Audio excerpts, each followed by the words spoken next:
ಗಮನಕ್ಕೆ ತರಕ್ಕೆ ಇಷ್ಟಪಡ್ತೀನಿ. Okay, nice. ಗೋಪಾಲ್ ಕೃಷ್ಣ ಬೇಲೂರು.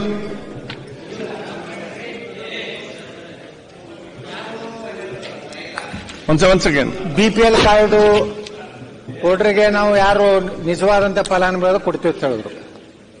ಮೊನ್ನೆನೇ ಘನತೆವತ್ತ ರಾಜ್ಯಪಾಲರ ಭಾಷಣದಲ್ಲಿ ಸರ್ಕಾರ ಹೇಳ್ಕೊಂಡಿದೆ,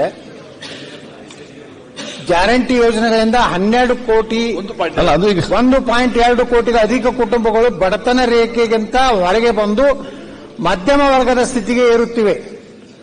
ಅಂದ್ರೆ ಅದಕ್ಕೆ BPL ಕಾರ್ಡ್ ಎದಕ್ಕೆ ಬೇಕಂತ ಅದೀಗ ನೀವು ಚರ್ಚೆ ಮಾಡೋ 1.2 ಕೋಟಿ ಒಂದೊಂದು ದಿನದಲ್ಲಿ ಇದೀಗ ಪ್ರಶ್ನೋತ್ತರ ಮತ್ತೆ ಚರ್ಚೆ ಮಾಡ್ತಾ ಇದ್ವಿ. ಅಂದ್ರೆ ಗ್ಯಾರಂಟಿ ಫೇಲ್ ಆಗಿದೆ. ಗೋಪಾಲ್ ಕೃಷ್ಣ ಬೇಲೂರು. ಗೋಪಾಲ್ ಕೃಷ್ಣ ಬೇಲೂರು ಗ್ಯಾರಂಟಿಯಿಂದ ಖುಷಿಯಾಗಿಲ್ಲ. ಗ್ಯಾರಂಟಿ ಬಗ್ಗೆ ಎಲ್ಲ ಖುಷಿಯಾಗಿ ಕೂತ್ಕೊಳ್ಳಿ. ಮಾನ್ಯ ಅಧ್ಯಕ್ಷರೇ, 97ನೇ ಪ್ರಶ್ನೆಯನ್ನ ಮಾನ್ಯ ಆರೋಗ್ಯ ಸಚಿವರಲ್ಲಿ ಕೇಳ್ತಾ ಇದ್ದೀನಿ. ಉತ್ತರವನ್ನು ಒದಗಿಸಲಾಗಿದೆ. ಅಧ್ಯಕ್ಷರೇ, ಉತ್ತರವನ್ನು ಒದಗಿಸಿದ್ದಾರೆ.